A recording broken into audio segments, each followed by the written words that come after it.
Hello and welcome back after a very long time, which I do apologize for. My name is Peter Pilgrim. I am a Java champion and principal engineer at a UK digital consultancy. I'm going to talk to you about this Barclays Bank UK technical failure, and I'm recording this episode on the 14th of February 2025, Valentine's Day. I'm talking to you about an incident that happened 2 weeks ago, exactly today. Let's look at some news articles. The first article that I'm going to show you is from the Guardian News, and it was published on the Saturday, the 1st of February 2025 at 10:22. It's by Daniel Level. Barclays glitch. IT locks out customers out of their accounts for almost 24 hours. The outage comes on the UK and the HMRC's deadline for settling self-assessment tax returns for many workers in the UK. So there was a serious glitch that locked people up for at least 24 hours, and the Barclays said they were currently facing intermittent errors with its payment system. Many people by that Saturday had expressed frustration on social media, including some. Due to you, Barclays, I'm left without money. Had a food shop for delivery this morning, which now got cancelled. Left my 4 kids with no food. It's a joke, as it is my money. And it highlights what that ex-user said, that we all are suffering under a digital economy where everything is contactless and card, and very little cash is being used. Ruth, an self-employed cleaner, told the BBC she had to dip into her savings to feed her children, and from her granddaughter, 1-year-old, 2-year-old, 13-year-old, 15-year-old at home. There could be so many single mums in the same situation with no access to money. And Friday was the deadline for those people who have to submit self-assessment tax returns. So like people who sell flowers in a flower shop, or people who bake bread and cakes in cake shops. And so there's a massive impact. The HMRC told the BBC that it was working closely with Barclays to minimise any impact on customers. It's really important, because if you're late in the UK with your self-assessment tax return and it gets delivered on the 1st of February, then it's an automatic £100 fine, which is no good. Okay, let's switch to another article. FS Tax reports that on the Monday, on the working day, the Barclays confirmed services are fixed after the IT outage on the 3rd, Monday the 3rd, and during the outage, customers experienced problems with transferred payments, and some were unable to withdraw accounts. Others were locked out of their accounts, unable to access their funds.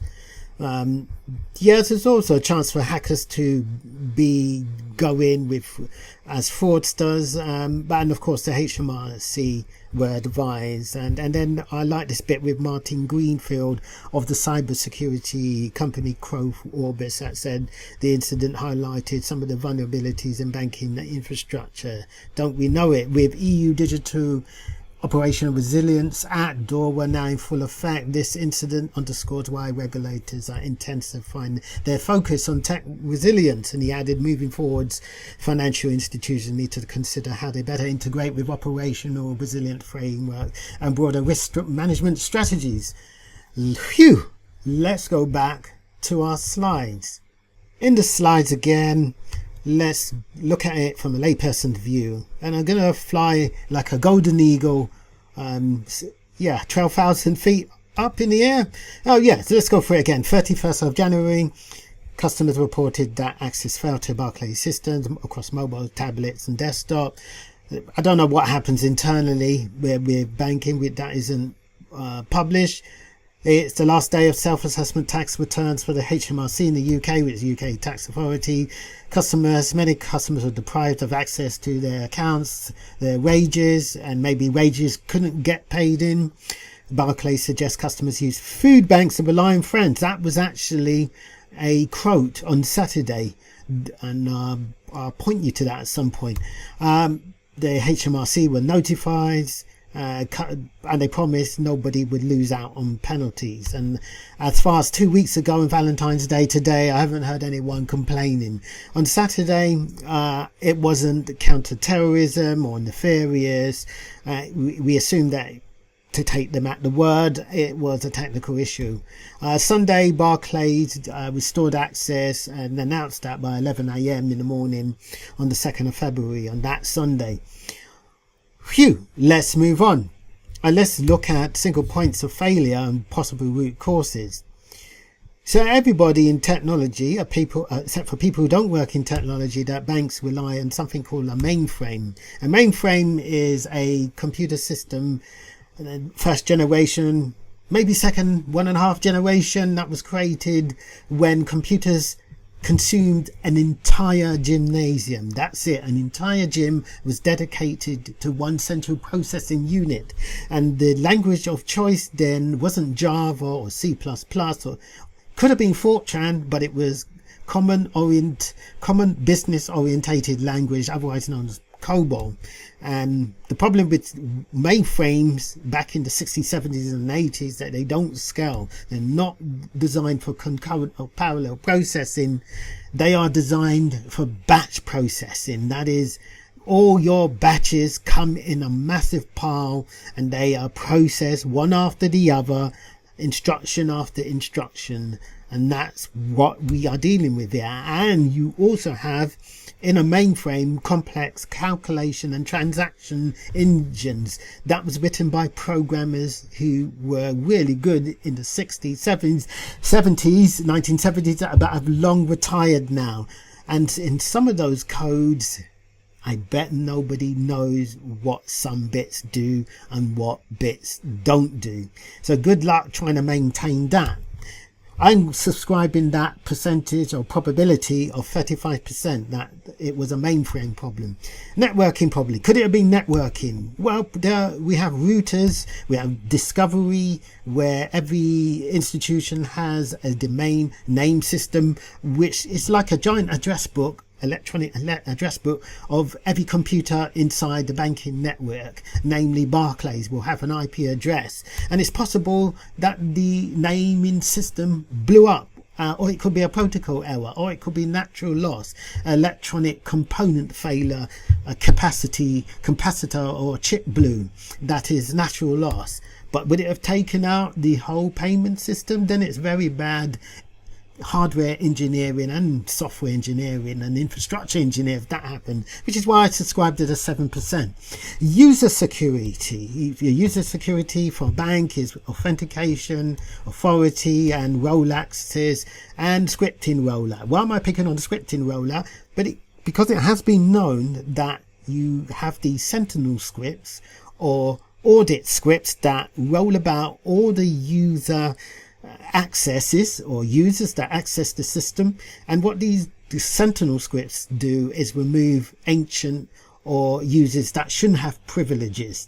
And it's possible that an overzealous script removed a permission or authority for something that is really needed or mission critical in the banking infrastructure. I'm going to subscribe that as 13%. Data loss. Now this is the one that is, you can guess the percentage, where I think because banks rely on data stores and something called message queues, it could have got stuck. Now a message queue, you can think of it as a Cornish pie, say, or Mr. Kipling's, or any production line in a factory, that instead of let's say Linda McCartney, since I have vegetarian friends, and they will have broccoli and baked mushroom pie. Imagine instead of 1,000 pies on this hot oven in a factory, you have 100 million or maybe 1 billion pies going around the factory. And if the conveyor belt or one of the ball bearings gets lost, then messages becomes stuck. And that could cause you a single point of failure. The factory is dead. It's broken. The other one, because conveyor belts aren't are physical. What happens in software and computers and information technology is that message queues are replicated. That is, the operation to instruct to withdraw cash is replicated at least 3 times over and stored somewhere in another data store. For these scenarios, think of it as recording to cassette tape or any kind of tape, or it's a backup in fact. So if something goes wrong, you can replicate and play back the tape and recover the transactions and the transactions log. But what could happen is that there could be a massive queue that freezes that replication, and if replication fails, then you've got auditing loss, you've got reporting losses to the authorities, namely the Financial Conduct Authority, the Securities Exchange Commission in the USA, and then you've got trouble. The Barclays bank and any other bank in the UK and perhaps the USA has got serious trouble, and there's serious fines if there's an outage, possibly out for 72 hours. So 45% I subscribe that. Phew. So number 1, mainframe. Number 2, networking. Number 3, user security. Number 4, and I used to be a DJ with vinyl. I used to do mixes when I was younger. So it's possible to mix a user security with data loss. Remember that Sentinel script I was talking about? If not, it was a pain in the bottom, and it removed the replication authority and privilege. Then therefore you've got a nice problematic failure mix. In that case, it's a multiple point of failure. You still have, it's a knock on in fact, or a knock forward in rugby terms. I'm not really a rugby fan. Okay, that is our 4 points. So let's look on to remediation, what you need.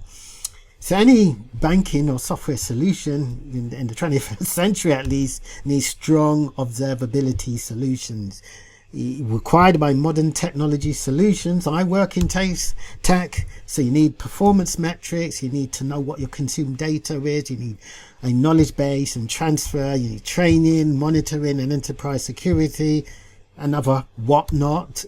And there's the human element. You need the anti-phishing, anti-social engineering and good practice, business practice. You need a cadence on testing and disaster recovery. If you're working in investment banking, there's limits, exposures and monetary positions. So and very important for investment banking folk. And you've got to have regular threat modeling and continual penetration at least once a year, once every 18 months on really critical infrastructure. Get it done, folks. If you're not getting it done, you are asking for trouble. And visualization, sight and sound. So we are humans. We have 5 senses, but most of us rely on that visual dashboard and sound for alerts. So alerts and visualization need to be accessible, they need to be timely, you need time series, don't store things in SQL, it's hard, and you need accurate visualizations that will help you discover any failures. You want to know really quickly, guys and girls. Business dashboards can help, so Power BI, SAP, Oracle BI can give you financial information at the last point before it actually failed. But what you really need is alert notifications and appropriate triggers. You really want that balance right. Under triggering is asking for trouble. Over triggering leads to fatigue. Use the good open source tools like Grafana, Kibana, Prometheus, FluxDB, many others. Use Microsoft Azure's App Insights, New Relic, Datadog, whatever you need to get things done. You pay for it. It is really worth it. If it's too expensive, going with open source or going with another vendor SaaS vendor is very helpful. But make sure you have something, and you need that cadence and testing and the disaster recovery to recover should an outage happens. And if you can get rid of the mainframe, brilliant. But if you can't, then keep on working on that infrastructure and application architecture to get rid of that mainframe or to reduce it to a very low risk. Of course, I've repeated here financial exposure limitation on position, but that's like every business has to know what the advantages of staying alive and critical in a very busy world. Well, that's all for now in this episode of 2025, episode 1. Maybe episode 2 I'll probably do something architectural. I'll give you a little diagram if people are interested, but for now, my name is Peter Pilgrim. I bid you adieu on Valentine's Day. Bye.